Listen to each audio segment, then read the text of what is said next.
তাপমাত্রা অনেক। আমি বোরখাও খুলি নাই, কারণ তাহলে রোদটা আরও লাগবে গায়ে।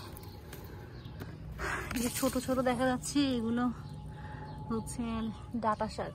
পানির অভাবে উঠতে পারছে না।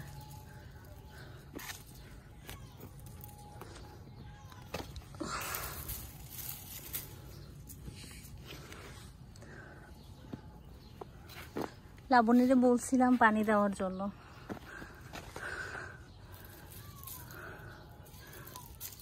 তো মনে হয় প্রপারলি পানি দেয় না। পানি দিলে এত খারাপ অবস্থা হতো না। কারোর উপরে নিজের কাজের দায়িত্ব দেওয়া উচিত না, নিজের কাজ নিজের করাই উচিত। তো দুর্ভাগ্যবশত আমি সেটা করতে পারতেছি না।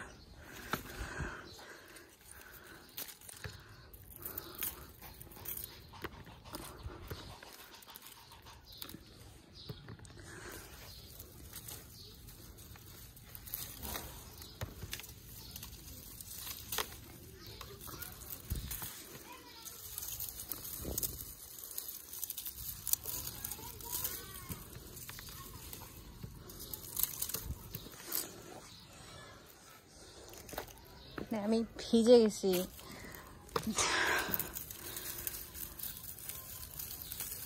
আমার বেশি যদি রোদে আমি আসি, এই দুপুরের রোদটা আর কি, আমার অ্যালার্জি উঠে যায়।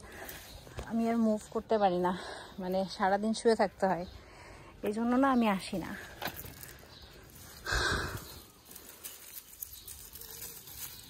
এই টমেটো দুটো বড় হয়েছে অনেক।